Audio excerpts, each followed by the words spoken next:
1918 sa lugar ng Memphis sa Amerika.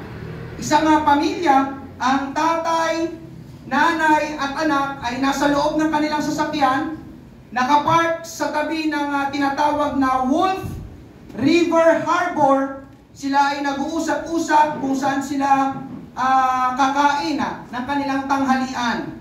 Pero maya-maya, habang sila ay nag-uusap-usap, ay may dumating na sasakyan na humaharurot. Amen? Biglang umandar ng napakabilis papunta doon sa ilog. Kumbaga nag-dive yung sasakyan doon sa tubig. Kaya nalilito na pinapanood ng pamilya yung nangyayari. Ano yun? Amen? Bakit biglang dumiretso yung sasakyan doon sa ilog? Amen? At habang nagsisimula nang lumubog ang sasakyan, yung driver ay nakalabas ng sasakyan at palutang-lutang na nakahawak sa kanyang sasakyan. Nang makita ng nanay doon sa pamilya yung driver, agad na lumabas ang nanay sa sasakyan nila. At siya'y agad-agad na tumalon sa tubig, lumangoy papunta doon sa driver para iligtas siya. Pero sumunod din yung tatay para tumulong. Buti na lang sumunod yung tatay. Akala ko hinayaan niya na yung kanyang misis. Matagumpay nilang naiahon yung driver mula doon sa tubig. Pero pag-ahon ng driver, kita ang sobrang kalungkutan sa kanyang muka at sinabi niya na sana ay hindi na lang siya tinulungan at hinayaan na lang siyang malunod. Yun pala mga kapatid, ang nangyari ay sadya at hindi aksidente. Umarurot yung sasakyan papunta sa malalim na ilog na may lalim na 25 feet para yung driver ay magpakamatay. Siya ay magpapakamatay dahil wala ng pag-asa para sa kanya. Amen? Nawalan siya ng pag-asa sa buhay at dahil wala ng pag-asa, para saan pa ang mabuhay? Suko na siya sa buhay. Pero mabuti na lang ay merong pamilya ng oras na yon sa lugar na yon para iligtas siya. At ngayon, tinanong ng driver ang pangalan ng nanay na nagligtas sa kanya. Sumagot yung nanay, sabi nung driver na gusto magpakamatay, "What's your name?" Sabi nung nanay, "My name is Hope." Sabi nung anong lalaki, "Again? Ang pangalan mo?" "My name is Hope." "Ang pangalan ko ay Hope." Hindi makapaniwala yung driver. Amen? Dahil yun ang kanyang hinahanap. Yun ang wala siya. Pero dumating sa tamang oras na kailangan niya. Napangiti at natatawa yung driver. Amen? Hallelujah. Na ang nagligtas sa kanya ng oras na yon ay pag-asa din. Amen? Ito po ay totoong pangyayari. Ang pangalan ng nanay ay si Hope Phillips. Hope talaga ang kanyang pangalan.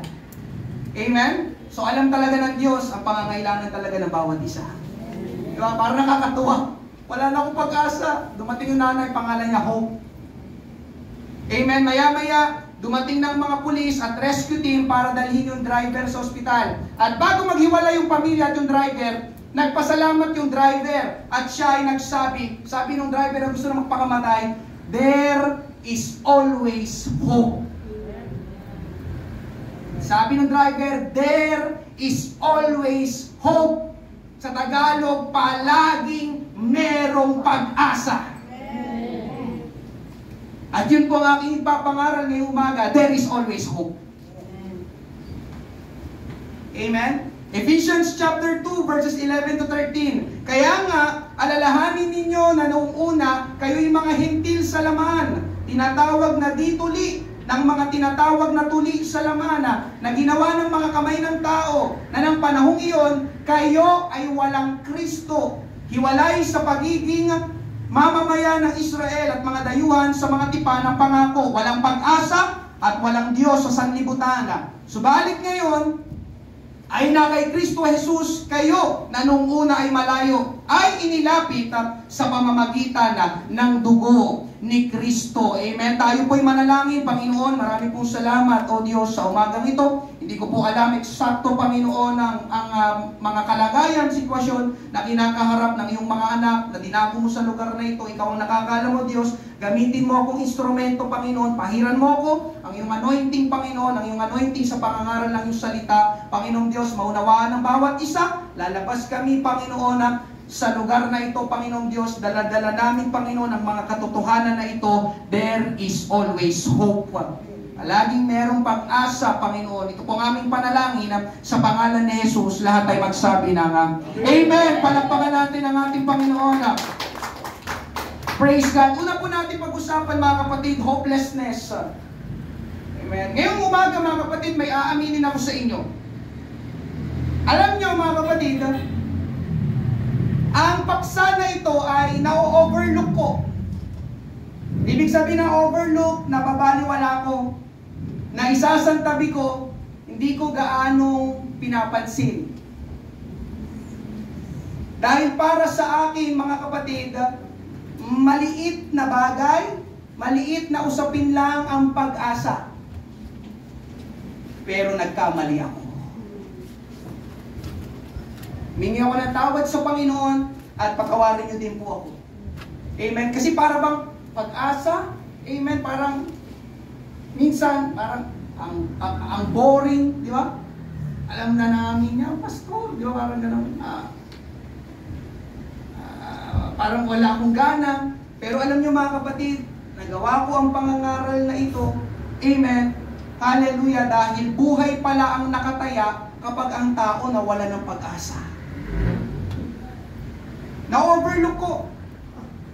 Pag-asa, tsaka na ako gagawa ng mga pangaral patungkol dyan. Amen?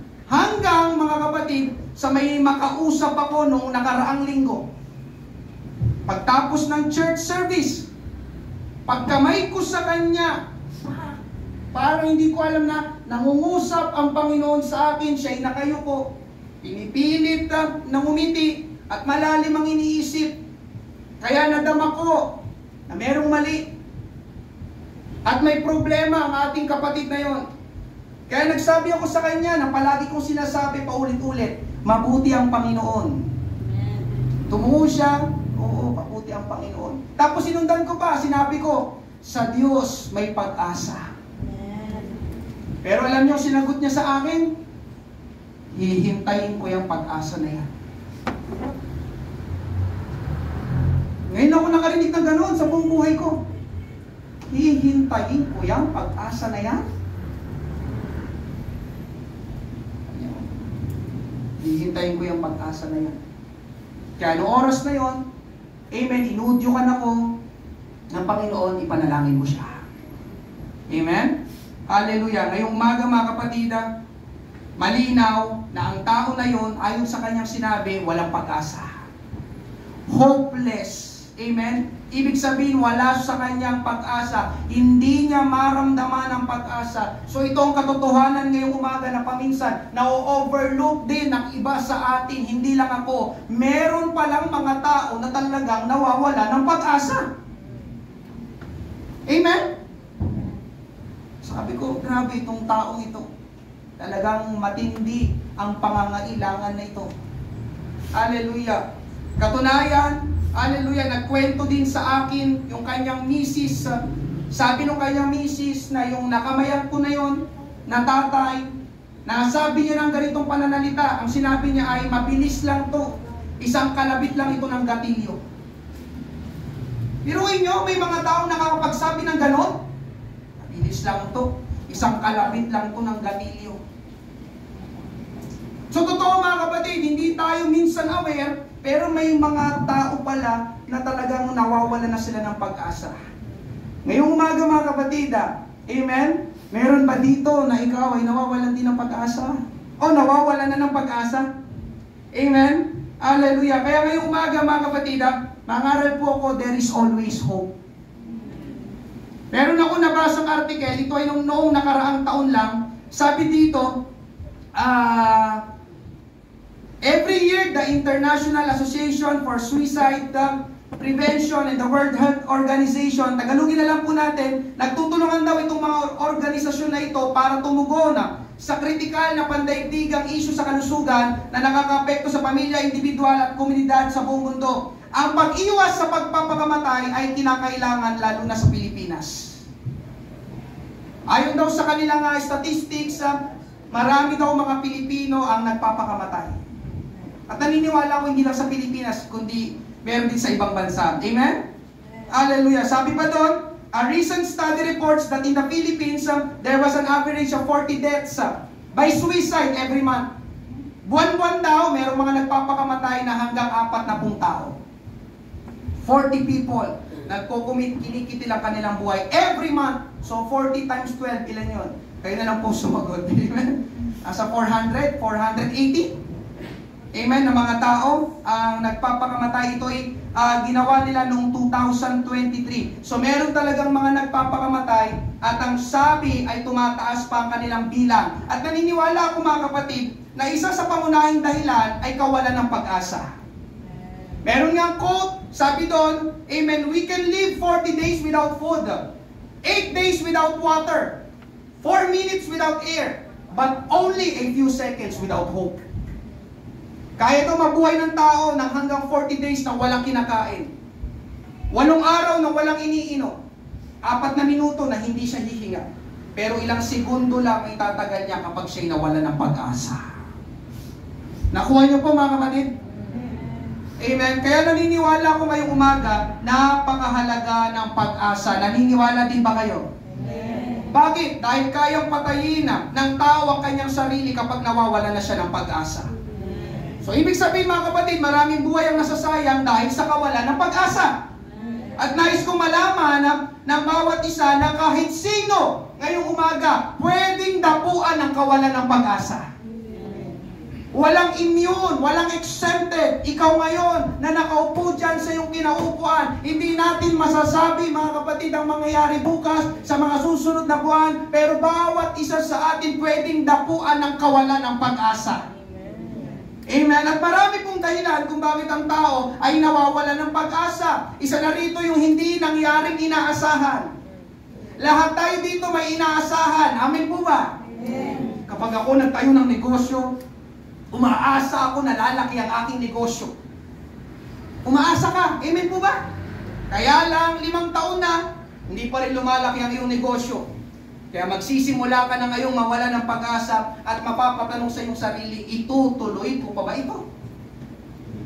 Kapag ako'y nakatapos ng pag-aaral, maghahanap ako ng magandang trabaho na may malaking sahod, tapos magkakaroon ng masayang pamilya, magkakaroon ng mababait na anak, titira kami sa malaking bahay. Pero dumaan ang mga taon, pagtapos mo makagraduate, hindi nangyari ang inaasahan mo, nahihirapan kang kumuha ng trabaho. Kaya magsisimula ka ngayon, mawala ng pag-asa, mapapasabi sa iyong sarili, baka guni-guni ko lang yun, baka nananaginip lang ako. Amen? Hallelujah. Binuhos mo ang lakas mo at ginawa ang lahat ng makakaya mo, pero hindi ayon sa gusto mo mangyari ang nangyayari. Nangyari na po ba sa inyo yun? Ang resulta, kawalan ng pag-asa. Proverbs 13:12, ang hangarin na naantala ay nakapanghihina, ngunit ang hangarin na natupad ay nakapagpapalakas at nakapagpapasigla. Ang pag-asa mga kapatid, lumiliit. Ang pag-asa lumalabo kapag hindi nangyari ang ating inaasahan. Amen? Ako din paminsan mga kapatid, hindi naman ganun kagrabe, pero ako din ay dumadating paminsan na, Lord, tulungan mo kami. Amen. Magliligtas ka pa ba ng mga tao dito sa Pateros Church? Sumagot ang Panginoon. Ngayong umaga, tumingin ka sa iyong harapan. Sabi ng Panginoon, papatukan na kita. Amen? Hallelujah. So narito mga kapatid, hindi inaasahang pangyayari, hindi natin nakakamit. Ang sabi ng aking boss, ako na daw ang nakalinya para i-promote, pero hanggang ngayon ilang buwan nang lumipas, nandito pa rin ako sa aking posisyon. Amen? Ay, hindi siguro totoo yun. Baka binobola lang ako ng aking superior, ng aking boss. Amen? So una mga kapatid, hallelujah, isa-isayin lang natin, hindi nangyaring inaasahan. Pangalawa, kabiguan. May mga tao na kapag nabigo, akala nila yun ang katapusan ng buhay. Amen. Ang halimbawa dito, walang iba kundi si Judas Iscariote. Ipinagbili niya ang Panginoon. At nang siya'y matauhan sa ginawa niya, alam niya nagkamali siya, alam niyang nabigo siya, binigo niya ang Panginoon, hindi niya yun matanggap. At dahil sa kanyang kabiguan, nawalan siya ng pag-asa na akala niya, hindi na siya pwedeng makabangon muli, akala niya, hindi siya kayang patawarin ng Panginoon, kaya ang ginawa niya, nagbigti siya. Hindi ko na nilagay yung verse, nasa Matthew chapter 27 ata yun. Amen? Baka marahil sa inyo, mga kapatid, makakaranas tayo ng kabiguan. Amen? Hindi ko alam, pero wag naman sana. Naku, bumagsak ako sa subject na to. Hindi ako natanggap sa trabaho. Nasira ang testimony ko. Ayoko na, suko na ako. Walang pag-asa, I quit. Hihinto na ako. At ikatlo, nawawalan ng pag-asa dahil walang layunin sa buhay. Walang layunin ang buhay. Paikot-ikot. Amen? Sino po dito ngayong umaga mga kapatid? Walang layunin ang iyong buhay. Noong panahon ng World War II, nang madakip ng Germany, sa pangunguna ni Adolf Hitler, ang maraming mga Hudyo, kasi galit na galit si Hitler sa mga Hudyo. Gusto niyang ubusin ang lahi ng mga Hudyo na hindi naman niya nagawa. Ang isa sa parusa na ipinataw nila sa mga Hudyo ay tuwing umaga, amen, ito yung parusa nila, tuwing umaga doon sa consecration camp, yung mga binihag ng mga Hudyo, ililipat nila yung mga napakaraming bato mula dito sa bandang ito papunta dito sa kabilang banda. Marami. Amen? Hallelujah. Tapos, magpapahinga na lang sila sa gabi, tutulog sila. Kinabukasan, pagising naman ng kanilang mga bihag na Hudyo, ang susunod na gagawin nila, yung mga bato na inilipat nila dito, ibabalik nila doon. Paulit-ulit mga kapatid, ganon ang mga ginawa sa kanila. Lipat mo yan doon, bukas naman, gagawin natin, ibalik mo yan kung saan mo kinuha, paulit-ulit. Alam niyo mga kapatid, hallelujah, araw-araw, ganun lang ang ginagawa nila. Anong punto nun? Paulit-ulit, paikot-ikot yung kanilang buhay. Walang layunin, walang pinupuntahan. Amen. Kaya yung iba sa kanila, amen, napasabi, ito lang ba ang buhay? Ito lang ba ang gagawin ko? Kaya ang resulta mga kapatid, kung ganito lang ang buhay, walang layunin, para saan pa ang mabuhay? Magpakamatay na lang. Kaya alam nyo, ayon sa ulat, maraming mga bilanggo noon ang nagpakamatay ng panahon na yon. Alam ko na naman yung gagawin ko bukas, itong mga bato na ito, ililipat ko na naman dito. Tutulog lang tayo, pag-gising natin bukas, itong mga bato na ito, ililipat na naman natin dito. Alam niyo mga kapatid, may epekto pala. Amen, kapag ang iyong buhay, di ba, walang pinupuntahan. Ito na naman ako, gigising, di ba, ano kayang gagawin ngayon? Parang walang pinupuntahan, ano bang direksyon ng aking buhay? May mga ganun pala mga kapatid, hindi nila, para saan bang mabuhay? Gigising, kakain, papasok, tutulog. Gigising, kakain, papasok, tutulog. Mga kapatid, yung pala ay pwedeng maging sanhi ng kawalan ng pag-asa. Para saan pa mabuhay? Ganito lang pala. Amen? Meaningless, hopeless.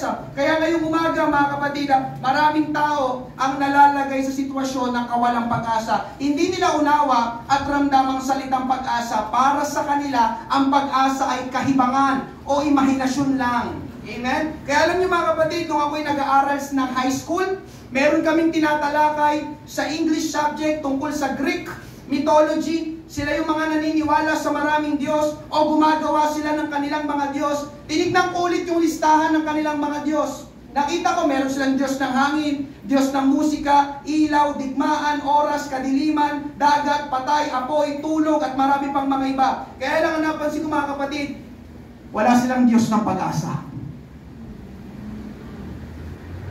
Hinahanap ko doon sa listahan pero wala silang nilagay. So para sa mga taong iyon, huwag na natin isama, iwanan na natin ang pag-asa dahil hindi naman totoo yun. Piruin mo, meron silang Diyos ng kadiliman, Diyos ng dagat, Diyos ng patay, Diyos ng apoy.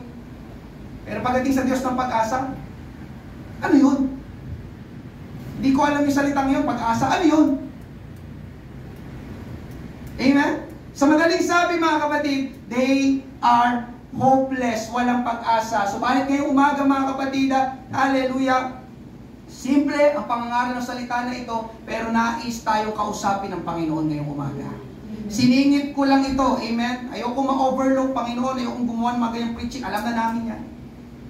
Hallelujah. Pero ngayong umaga mga kapatid, ano man ang nararanasan mong kalagayan, ano man ang naririnig mong sinasabi ng mga tao sa iyong paligid, there is still hope. There is always hope. Amen. Pangalawa, pag-usapan natin, there is always hope. Palaging merong pag-asa. Amen. Ulitin ko, palaging merong pag-asa. Ikaw yan, nakaupo ka dyan, nawawalan ka na ng pag-asa, sasabihin ko sa iyo, merong palaging pag-asa. Paano mo nasabi, Pastor? Simple lang, mga kapatid, dahil buhay ang Diyos. Sa maniwala ko, sa hindi, merong Diyos. Balikan natin. Amen. Ang ating main text, Ephesians 2:12, na ng panahong iyon, kayo ay walang Kristo. Hiwalay sa pagiging mamamayan ng Israel at mga dayuhan sa mga tipan ng pangako. Walang pag-asa at walang Diyos sa sanlibutan. Nabasa niyo ba yung walang pag-asa at walang Diyos? Nabasa niyo ba? Mga kapatid, ang Diyos konektado sa pag-asa. Katunayan, ang Diyos mismo ang pag-asa. Romans 15:13, puspusin nawa kayo ng Diyos ng pag-asa, ng buong kagalakan at kapayapaan sa pananampalataya upang kayo'y sumagana sa pag-asa sa pamamagitan ng kapangyarihan ng Espiritu Santo. Sabi sa English, may the God of hope. God of hope. Amen? Kung yung mga Greek mythology na yon, wala silang nagawang Diyos para sa pag-asa, salamat na lang sapagkat ang Biblia na ating pinag-aaralan, ipinapakilala niya na ang Diyos ay Diyos ng pag-asa. God of hope, sabi ng Bible. May the God of hope fill you with all joy and peace as you trust in Him. Amen? Hallelujah! Kung sa sanlibutan, kahibangan ng pag-asa, sa Diyos hindi. Sa Diyos, totoo ang pag-asa. Sa Diyos, may pag-asa. Tignan nyo sa ibang translation ng Tagalog. Sa ibang salin, Ephesians 2:12, alalahanin nyo rin na noon ay hindi nyo pa kilala si Kristo. Hindi kayo kabilang sa mga mamamayan ng Israel at hindi sakop ng mga kasunduan ng Diyos na batay sa mga pangako niya. Namumuhay kayo sa mundong ito nang walang pag-asa at walang Diyos. Mga kapatid, sinasabi sa atin ang talatang ito, palaging magkasama at hindi pwedeng paghiwalayin ang Diyos at pag-asa. Pakinggan mo ito, mga kapatid, simple lang ito. Kung walang Diyos, walang pag-asa. Ulitin nyo. 1, 2, 3. Walang Diyos, walang pag-asa. Isa pa. Walang Diyos, walang pag-asa. Kuha po ba? Amen. Walang pag-asa, walang Diyos. Hindi mo sila pwedeng paghiwalayin. Pag nawala ka sa Diyos, kapag lumayo ka sa Diyos, mawawalan ka talaga ng pag-asa. Amen? Nakakalungkot man, mga kapatid, pero ganito ang maraming tao sa panahon natin ngayon. Nakasulat, namumuhay kayo sa mundong ito nang walang pag-asa at walang Diyos. Sila ay namumuhay sa mundong ito na walang Diyos o iba ang kanilang dinodiyos. Tulad ng ano, pastor? Tulad ng kayamanan at mga pera. Alam niyo, mga kapatid, hindi masama ang pera. Sino naniniwala na hindi masama ang pera? Amen. Mga kapatid, hindi masama ang pera. Kailangan po natin ang pera. Amen po ba? Amen. Pero mga kapatid, pakinggan mo ito. Hindi masama ang pera, pero hindi ginagawang Diyos ang pera. Amen? Ibig sabihin na ginagawang Diyos ang pera, ibig sabihin, yung pag-asa nila nasa pera. Alam mo, kapatid, kung ang pag-asa mo nasa pera, mawawalan ka talaga ng pag-asa. Bakit? Dahil ang sabi ng Bible, ang pera pwedeng mawala. Proverbs 23:5, dahil ang kayamanan ay madaling mawala at tila may pakpak na lumilipad sa kalawakan tulad ng isang agila. Ang pera daw, mga kapatid, may pakpak. Sino naniniwala may pakpak ang pera? Sino naniniwala may pakpak ang pera? Diba? Kapag ang pera dumako sa palad mo, hawak mo sandali yun, pero hindi naman palagi ang kamay mo, lagi nakaganon. Diba? Sa oras na buksan mo yung palad mo, yung pera lumilipad. Tama po ba? Tama po ba? Lalo na kapag malapit na si Judith. Lilipad yan. Amen po ba, mga kapatid? Hallelujah. Ngayong umaga, mga kapatid, ibig ibig sabihin nung ang pera, may pakpak, lumalayo sa'yo, umaalis sa'yo. Kaya huwag mong masyadong ilagay ang iyong pag-asa sa mga kayamanan at sa pananalapi. Amen po ba? Amen. Ikalawa mga kapatid, ganun din sa tao. May mga tao na ang pag-asa nila ay nasa kapwa nila tao. Pero aminin natin mga kapatid, mahirap umasa sa tao. Mahirap magtiwala sa tao. Ang totoo, masasaktan tayo sa tao. Hindi mo maiiwasan yon. Amen po ba? Hallelujah. Luke 17:1, sinabi ni Jesus sa kanyang mga alagad, hindi maaaring hindi dumating ang mga kadahilanan ng pagkatisod. Subalit kahabag-habag ang sino man na pinanggagalingan yon. Ang totoo ngayong umaga mga kapatid, matitisod tayo sa tao. Ma-o-offend ka sa tao. Sino na-offend na sa tao? Amen. Ibig sabihin niya, tao ka. Amen? Kaya alam niyo mga kapatid, hindi ako masyadong nanonood ng balita. Lalo na may kinalaman sa politics. Dahil nadidismaya lang ako. Dahil ang gulo nila. Tama po ba? Ayoko na makialam dyan. Sabi ko. Amen? Kaya alam niyo, ginagawa ko na lang, ipanalangin yung ating mga leaders. Ang kailangan nilang panalangin ng mga mananampalataya. Oo, mga kapatid, may leader na nakaupo sa Malacanang, pero alam niyo kung anong mas mahalaga? Ang mas mahalaga ay kung sinong nakaupo sa banal na trono sa langit. At yun ay walang iba kundi ang ating Diyos sa buhay. Kung magulo sa aming bansa, pero sa iyo kami umaasa. Amen po ba? Kaya alam niyo mga kapatid, ngayong umaga, huwag ninyong ilagay ang inyong pag-asa sa pera, sa tao, sa sarili ninyo. Kahit sa sarili ninyo, huwag mo masyadong ilagay ang iyong pag-asa dahil pwede kang biguin ang iyong sarili. Maging sa mga kaganapan na nangyayari sa ating panahon, kundi ilagay natin ang ating pag-asa sa Diyos. Ulitin ko, ilagay natin ang ating pag-asa sa Diyos. Pastor, bakit? Dahil nawawala ang pera pero hindi ang Diyos. Mamamatay ang tao pero hindi ang Diyos. Nakakalito ang damdamin natin pero hindi ang Diyos. Pabago-bago yung mga kaganapang nangyayari pero hindi ang Diyos. At dahil hindi nawawala ang Diyos, hindi rin nawawala ang pag-asa. At dahil hindi namamatay ang Diyos, hindi rin kailanman mamamatay ang pag-asa. At dahil hindi nagbabago ang Diyos, amen, hindi rin magbabago ang pag-asa na hatid niya para sa ating. Palakpakan natin ang ating Panginoon.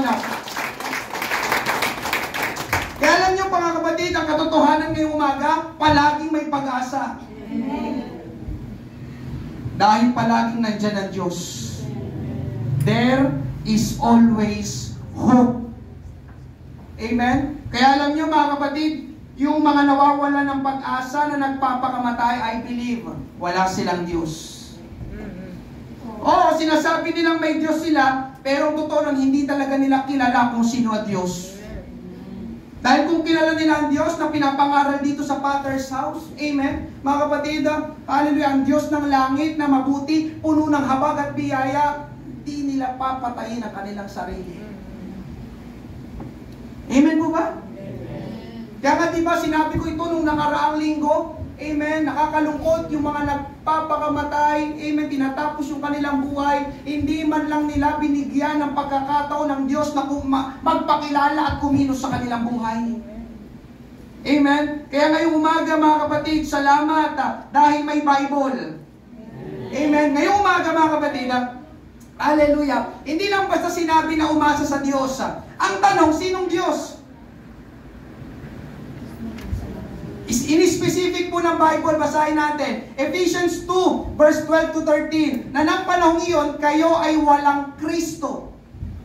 Kayo ay walang Kristo.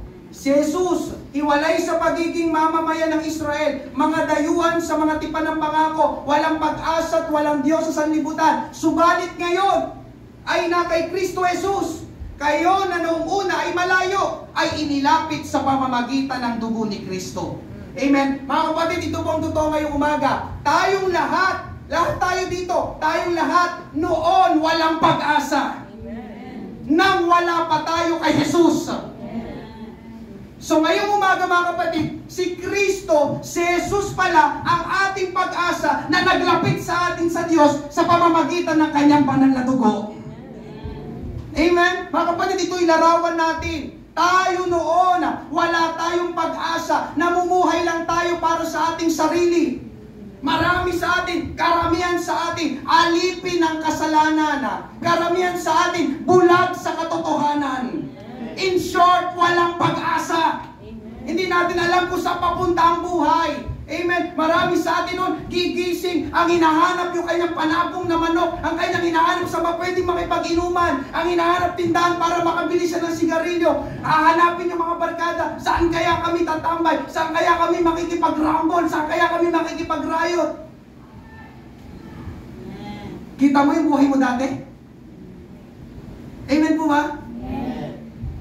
Pero mga kapatid, salamat. May nagbahagi sa atin tungkol kay Jesus. Naliwanagan ka, tinalikuran ng iyong dating buhay, nagkaroon ng saysay ang iyong buhay, at ngayon, ikaw ay may pag-asa, at dahil yon sa Panginoong Jesus. Ang sabi sa binasa natin ay si Jesus. Hindi kung sino-sino, si Jesus. Hindi kung sino-sino, si Jesus. Nang wala pa kayo kay Kristo, binanggit, wala pa kayo kay Kristo. Subalit ngayon, ay na kay Kristo Jesus kayo. Amen? So ang ating pag-asa pala, mga kapatid, salamat, in specific ng Bible, tayo ay merong pag-asa ngayon dahil tinanggap natin si Jesus sa ating buhay. Amen. Kaya ngayong umaga, mga kapatid, malakas na loob ko pong sinasabi sa inyo, meron akong pag-asa dahil sa ating Panginoong Jesus. Amen. Ipinapangaral ko po ang pag-asa, mga kapatid, dahil ang tao ay pwedeng mamatay kapag walang pag-asa.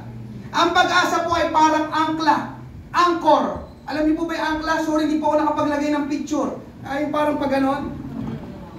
Amen. Yung angkla, ito po yung inihuhulog sa dagat. Amen. Yung mga malalaking barko na dumadaong sa pier, may hinuhulog silang angkla sa tubig. Nang sa ganon, hindi madala ng malalaking alon ng barko papalayo sa pier. Naunawahan niyo po? Ngayon, mga kapatid, yung po ay larawan natin. Ang Diyos ay ang pier.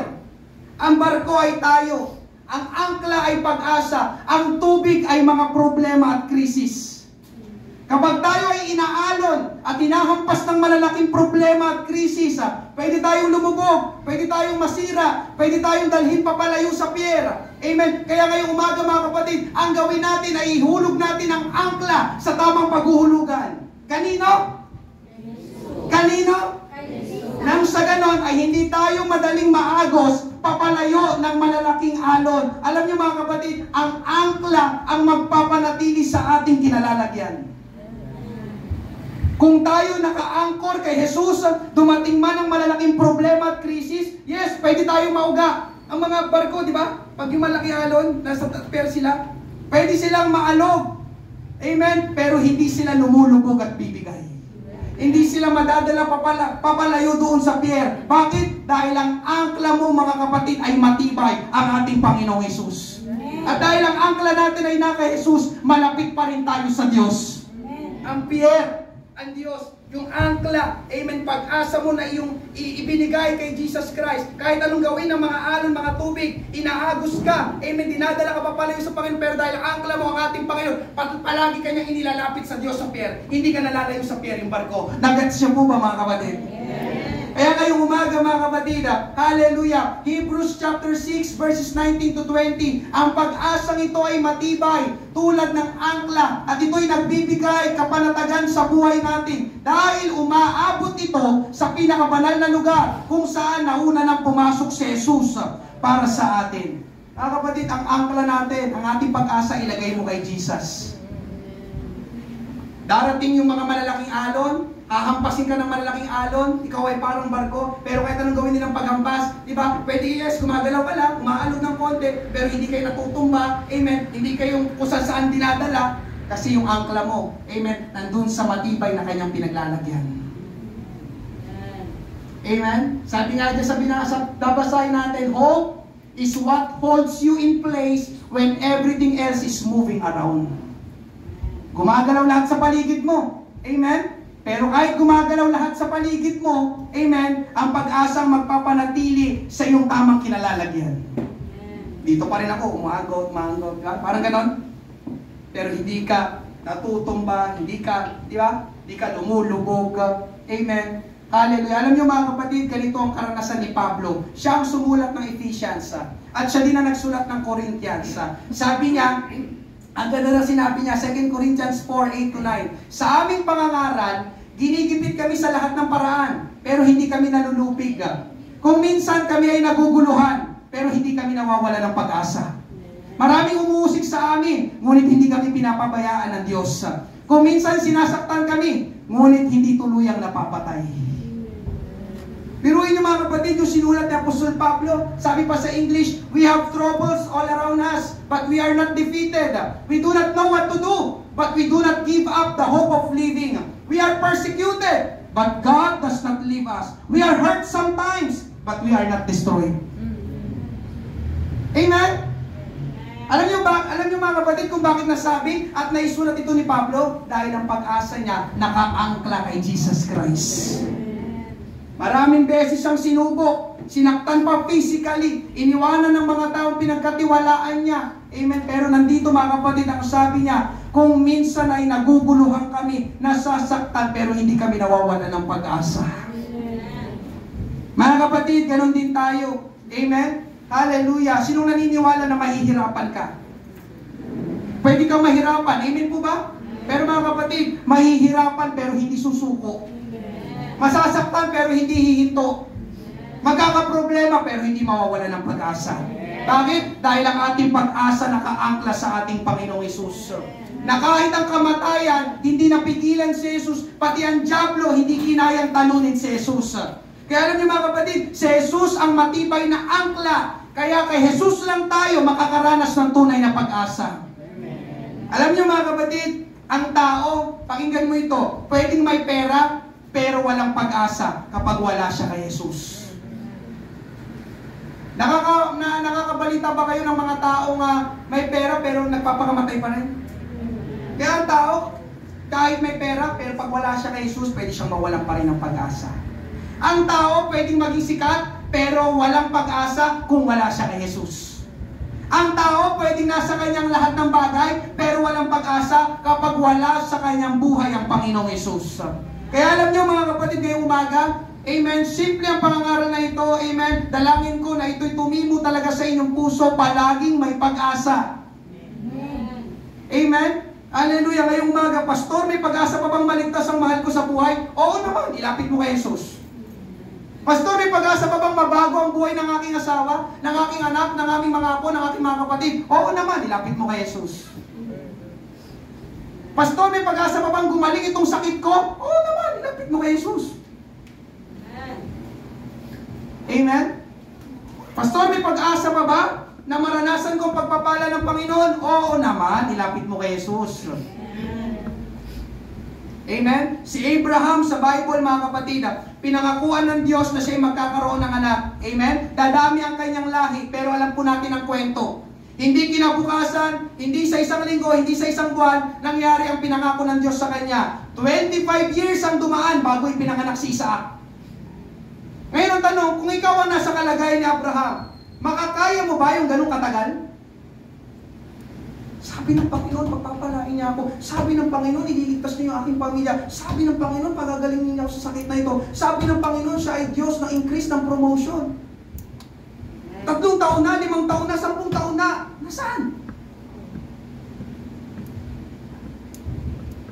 Amen? 3 taon na, wala pa rin ang pangako ng Diyos. 10 taon na, wala pa rin tugon ng Diyos. Totoo pa kaya ang pangako ng Diyos? Pero alam niyo mga kapatid, isang napakagandang halimbawa ngayon, si Abraham sa Bible. Tingnan niyo sinabi sa kanya sa Romans 4:18-22, umaasa kahit wala ng pag-asa. Siya'y sumampalataya na siya'y magiging ama ng maraming bansa. Ayon sa sinabi, magiging napakarami ang iyong binhi. Hindi siya nanghina sa pananampalataya. Itinuring niya ang sariling katawan tulad sa patay, na sapagkat siya'y may 100 taon na noon. Amen? At ang pagkabaog ng bahay bata ni Sarah. Gayunman, hindi siya nag-alinlangan sa pangako ng Diyos sa pamamagitan ng di paniniwala, kundi pinalakas siya ng pananampalataya habang niluluwalhati niya ang Diyos. At lubos na naniwala na kayang gawin ng Diyos ang kanyang ipinangako. Kaya, ang kanyang pananampalataya ay ibinilang na katuwiran sa kanya. 75 years nangako ang Diyos. 75 years old si Abraham. Abraham, magkakaanak ka. Pero sabi diyan, nagkaanak si Abraham 100 years old. 25 years ang lumipas. Amen. Sabi ni Abraham, parang wala na to. Amen. Nakalimutan na siguro ako ng Diyos. Pero hindi, aasa pa rin ako sa Diyos. Mananampalataya pa rin ako sa Diyos. At dahil sa kanyang pananampalataya ni Abraham, kanyang pag-asa inilagay niya sa Diyos, ginawa ng Diyos ang kanyang pinangako kay Abraham. Amen. May kausap ako nung nakaraan dito. Hallelujah. Sabi ko sa kanya, manampalataya ka lang, sister. Amen. Si Papa noon, ayaw din na kami ay sumisimba sa church. Amen. Galit na galit yung tatay ko noon. Nagsimba na kayo ng umaga, nagsimba pa kayo ng gabi. Ano ba yung church na, ano ba yung relihiyon na dinadaluhan ninyo? Ako ay 9 years old noon. Lord, si Papa naman, iligtas mo. Nag-10 years old ako, Lord, si Papa, iligtas mo naman. Umuwi kami, kapatid ko si Mama, galing sa church. Pagpasok namin ng bahay, nandun si Papa, kasama yung kanyang mga barkada, sa bahay pa namin, nagiinuman. Minsan naman, uuwi kami, galing church, amen. Pagpasok namin sa bahay, si Papa nandun sa sopa. Pero mo, kaya pagdadaan kami, Lord, si Papa. Mabot ako ng 15 years old. Wala. Nag-asawa kami, kinasal kami ni Rolene. Doon lang siya pumasok sa church. Pagkatapos ng kasal namin, wala na naman. Pero itong mga nagdaang buwan, mga kapatid, amen, nakakasama na siya ni Mama doon sa Mandaluyong Church. Amen. Minsan kahit hindi nagsasabi si Mama na nagugulat na lang siya, sarado yung, sarado tayo ngayon. Sabi ni Papa, hindi ba magsisimba tayo? Amen. 8 years old, 31 years old na ako ngayon. Nakita niyo kung gaano katagal? Wala na siguro, hindi na ililigtas ng Diyos si Papa. Nakita niyo? Wala nang pag-asa to. Yaw mo siya. Sabi ko kay sister noon, hayaan mo ang Diyos kumilos sa kanya. Ang trabaho mo, manalangin at manampalataya sa Diyos. Bakit? Dahil sa Diyos, palaging may pag-asa. Amen? Hallelujah. Ngayong umaga, mga kapatid, alam nyo, kung magpapakita lang si Abraham ngayong umaga, mangangaral sa atin, ang ipapangaral niya ngayong umaga, huwag kang mawala ng pag-asa dahil sa Diyos palaging may pag-asa. Amen. Kung tatayo dito si Abraham, di ba? Patotoo niya yung kanyang buhay. Ugod-ugod na siya, biruin mo, 100 years old, nagkaanak pa. Di ba? Yung imposible, kayang gawin posible ng Diyos. Sinisign yung gano'n, 100 years old, nakabalita kayo, 100 years old, nanganak po. Amen? Ngayon, pangatlo at panghuli, mga kapatid, drawing near to God, paglapit sa Diyos. Sinong gusto magkaroon ng pag-asa? Amen. Unang hakbang, mga kapatid, pakinggan mo ito. Unang hakbang, hanapin mo ang Diyos. Hanapin mo ang Diyos. At ang mabuting balita ngayong umaga, hindi mahirap hanapin ang Diyos. Jeremiah 29:13-14, hanapin ninyo ako at matatagpuan kapag hinanap ninyo ako ng inyong buong puso at ako'y inyong matatagpuan, sabi ng Panginoon. Hahanapin daw ang Panginoon ng buong puso. Amen? Ibig sabihin nito, mga kapatid, hallelujah, gusto ng Panginoon na unahin natin siya, maglaan tayo ng maraming oras para sa Kanya. Kaya lang, ang nakakalungkot kasi sa atin, amen, hindi natin hinahanap ang Panginoon. O kaya naman, hinuhuli natin ang Panginoon. Kapatid, kapag ikaw ay nagkakaroon na ng maraming problema, nawawala ng pag-asa, ang unang hahanapin ay ang Panginoon. Hindi ang Bombay. Ang Panginoon. Ang Panginoon. Amen? Kasunod na hakbang, pagtapos natin matagpuan ng Diyos, lumapit tayo sa Kanya. James 4:8, lumapit kayo sa Diyos at siya'y lalapit sa inyo. Andiyan pa po ba kayo? Amen. Napakadali. Amen. May instruction ng Bible, mga kapatid. Lumapit kayo sa Diyos, siya'y lalapit sa inyo. Maglinis kayo ng inyong mga kamay, mga makasalanan, at pabanalin ninyo ang inyong mga puso, kayong mga may dalawang pag-iisip pa. Ngayong umaga, kamusta ka kapag may problema ka? Kanino ka lumalapit? Kapag parang bibigay ka at nawawalan ka na ng pag-asa, saan ka pumupunta? Kanino ka lumalapit? Sinong kinakausap mo? Amen? Bihirang dumalo sa church, hindi ko alam kung talagang nananalangin ka, hindi ko alam kung nagbabasa ka ng Bible, mga kapatid, paglapit sa Diyos. Amen po ba? Amen. Hallelujah. Tignan nyo mga kapatid, ang ganda ng sinabi, lumapit kayo sa Diyos, siya'y lalapit sa inyo. Kapag ang Diyos lalapit sa atin, lalapit din ang pag-asa. Bakit ganon? Dahil nga, di ba, sabi ko kanina, ang Diyos, Diyos ng pag-asa.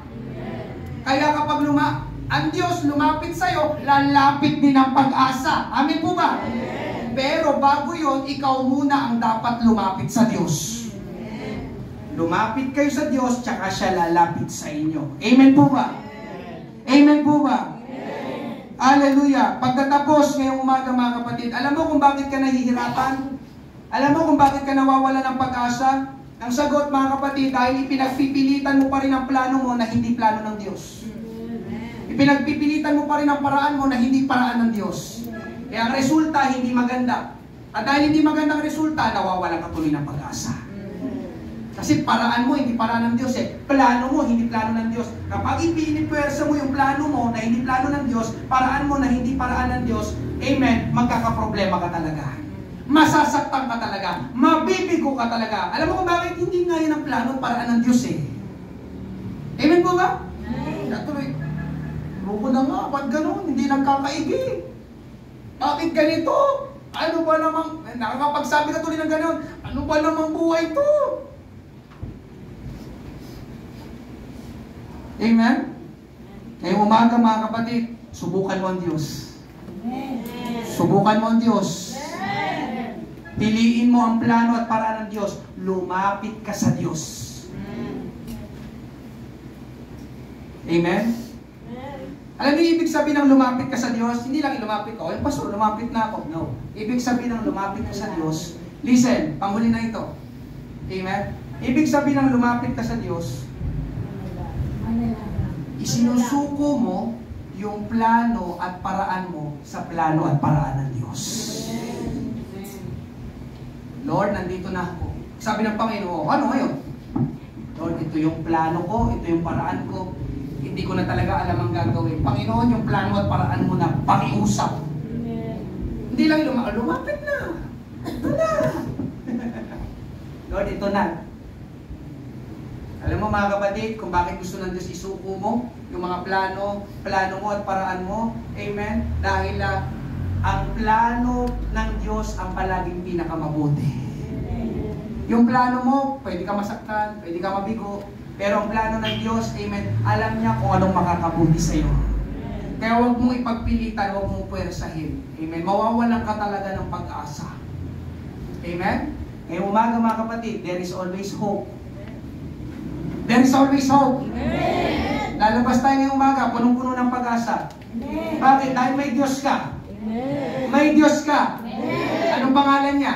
Jesus. Anong pangalan niya? Jesus. Si Jesus Christ na namatay para sa atin. Amen. Binigyan tayo ng pag-asa. Yung kanyang pagkapako sa krus, amen? Yun ay pag-asa natin lahat. Pati yung kanyang pagkabuhay na muli. Amen. Amen? Yung kamatayan niya, hindi siya napigilan. Yung problema mo pa kaya. Yung umaga mga kapatid, amen? Tama na.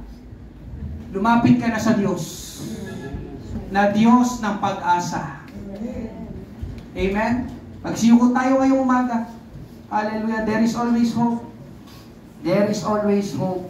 Tanungin mo ang Diyos. Yun nga hanapin mo ang Diyos ng buong puso. Ano yung pastor yung hanapin mo ang Diyos ng buong puso? Amen. Make time. Amen. Kausapin mo ang Diyos sa panalangin. Kung hindi ka makapunta sa church, sa iyong kwarto. Amen. Sarado mo yung pinto. Manalangin ka. Lord, ako na lang. One-on-one tayo, Lord. What do you want me to do? Hanapin mo ng buong puso. Buong puso. Lord, ibinibigay ko sa iyong lahat, buong puso. Amen. Amen? Hanapin mo ang Diyos. Punta palagi sa church. Amen? Makinig ng salita ng Diyos. Pagdating ng bahay, pag-aralan yung pangangaral, pwedeng magbasa ng Bible, paghahanap yun sa Diyos. Kausapin mo, mga mananampalataya. Pag-usapan nyo ang Panginoon, mga kabutihan ng Panginoon, anong kayang gawin ng Panginoon. Hallelujah. Ngayong umaga, hallelujah, lahat tayo dito ay mga mananampalataya. Pinubuksan po natin ang ating altar. Amen. Hindi mamamatay ang pag-asa, hindi mawawala ang pag-asa dahil kailanman hindi mamamatay at mawawala ang Diyos. There is always hope. Amen. Hallelujah. Tayo po yung lumapit sa ating Panginoon.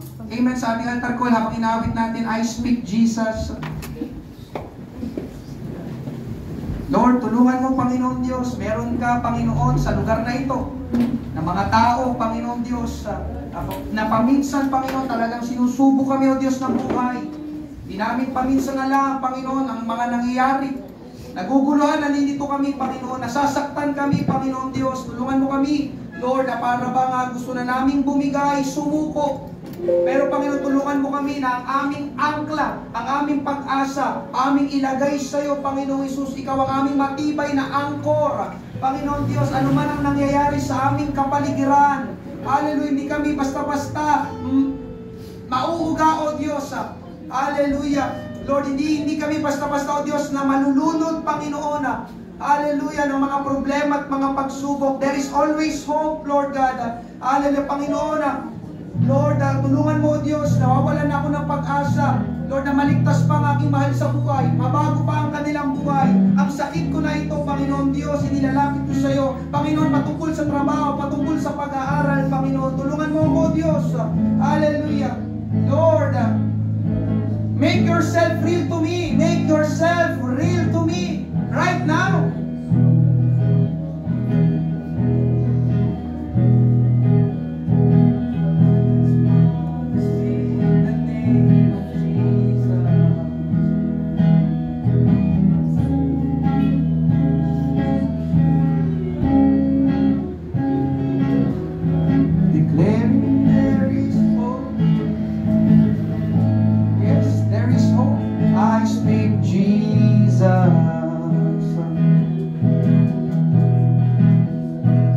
Your name is power, your name is healing, your name is life. Break every stronghold, shine through the shadows, burn like a fire. Tayo po'y magsitayong lahat. I just wanna speak up. I just want to speak the name of Jesus over fear and all anxiety. To every soul held captive by depression, I speak Jesus, 'cause your name is power, 'cause your name is power. Your name is healing, your name is life. Yes, we speak, break every stronghold, shine through the shadows, burn light. Shout Jesus from the mountains. Shout Jesus from the mountains. Jesus in the streets, Jesus in the darkness over every enemy, Jesus for my family, I speak the holy name, Jesus, 'cause your name is power, 'cause your name is power, your name is healing, your name is life. Break every stronghold, break every stronghold, shine through the shadows. Sabay-sabay po ninyong awitin. I speak the name of Jesus. Yung stanza, maganda yan.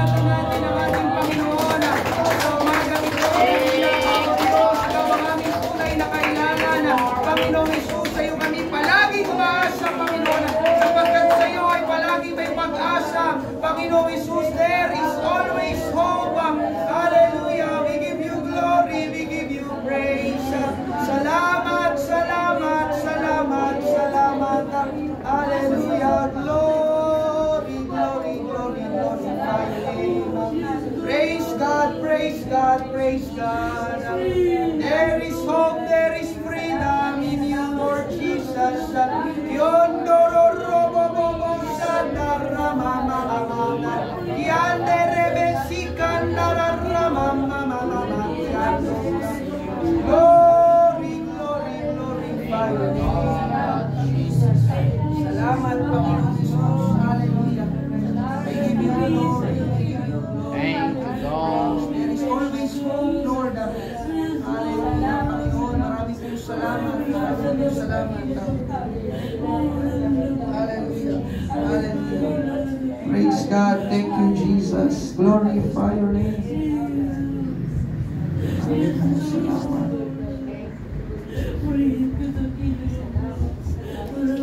Hallelujah. Praise God. Mga kapatid, binasa natin kanina. Amen? Walang pag-asa at walang Diyos sa sanlibutan ito. Kaya huwag tayo umasa sa mga bagay sa sanlibutan ito. Ang pag-asa nasa Diyos. Sa Kanya tayo, amen, lumapit at magtiwala. Kung walang Diyos, walang pag-asa. And His name is Jesus. We speak, there is hope and there is freedom. I speak the name of Jesus. Amen. Lumapit ka sa Diyos at siya'y lalapit sa iyo.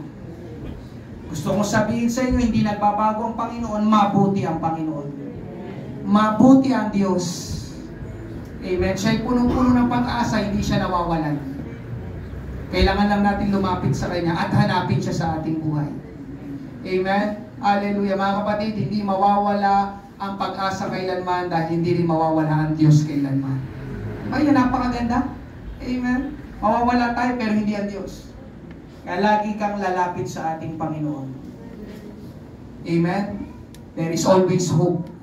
There is always hope. Amen. Gusto kang tulungan ng ating Panginoon. Ngayong umaga. Tayo ay manalangin. Ngayong umaga. Magsiyuko tayong lahat. Hallelujah. Thank you, Lord. Panginoong Diyos, aming amang banala na nasa langit, Panginoon. Narito kami, O Diyos, sa pagkatatapos, O Diyos, ng pagkakatipo na ito. Salamat, O Diyos, sa iyong mga salita na nahayag sa aming kalagitnaan. Panginoon, Ikaw ang totoong nakakaalama ng eksaktong kalagayan ng iyong mga anak, O Diyos, ngayong umaga, Panginoon. Alam mo, Panginoon, sa amin, O Diyos, ang mga totoong nawawala ng pag-asa at gusto ng sumuko sa buhay, Panginoon. Pero salamat, O Diyos, dinala mo kami ngayong umaga sa lugar na ito na aming napakinggan na Ikaw ay pinapakilala ng Biblia, Panginoon, na Diyos ng pag-asa. At kailanman, Panginoon, kami ay palaging may pag-asa sa iyo, Panginoon Diyos. Hallelujah. Tulungan mo, Panginoon, ang aking mga kapatid na ito. Huwag kami, O Diyos, na tumigil, na hanapin ka at unahin ka sa aming buhay. Tulungan mo ang aking mga kapatid na ito, O Diyos, palagi silang lumapit sa iyo, Panginoon, at Ikaw ay lalapit sa kanila. Maraming salamat, Panginoon Diyos, sa pag-asa, sa biyaya, Panginoon, na palaging hatid mo sa amin, Panginoon. Nagkukulang kami, pero hindi ka nagkukulang, Panginoon Diyos. Salamat, Panginoon, sa iyong patuloy, Panginoon Diyos, na ipinararanas, Panginoon, na pag-ibig at habaga sa amin, Panginoon. Lalabas kami, hallelujah, sa lugar na ito, Panginoon, kinatagpo mo ang aming mga pangangailangan. Pinalakas mo, O Diyos, ang aming nanghihinang kalooban. Pinatatag mo, Panginoon, ang aming nanglulupaypay na pananampalataya, aming kaluluwa, Panginoon Diyos. Salamat, Panginoon, lalabas kami sa lugar na ito. Handa naming muling harapin ang mga hamon ng buhay. Sapagkat Ikaw, Panginoong Isus, kami, Panginoon, ay nasa iyo. Ikaw, Panginoong Isus, ay nasa aming buhay. Ikaw, Jesus, ang aming matibay na angkla, Panginoon Diyos. Hallelujah, Lord. Mahihirapan kami, Panginoon, pero hindi kami susuko. Hallelujah. Masasaktan kami, Panginoon, pero hindi kami hihinto. Dadaanan kami ng mga pagsubok, pero hindi kami mawawalan ng pag-asa. Dahil Ikaw ang aming Diyos na tunay at buhay. Marami pong salamat sa umagang ito. Hallelujah. Dalhin namin, O Diyos, ang mga pangako ng iyong salita sa aming buhay, Panginoon, hanggang sa aming pag-uwi, Panginoon. Hallelujah. Pagpalain mo, O Diyos, ang iyong mga anak na ito, ang kanilang mga inilalapit sa iyo na panalangin, sa kanilang pamilya, kalusugan, hanap buhay, Panginoon Diyos. Hallelujah. Magpakilala ka sa kanila, Panginoong Hesus. Ito po ang aming panalangin. Sa pangalan ni Jesus, lahat ay magsabi na nga, Amen. Praise God. Hallelujah. Maraming salamat po sa bawat isa ngayong umaga. Ingat po tayo at pagpalain po tayo ng ating Panginoon.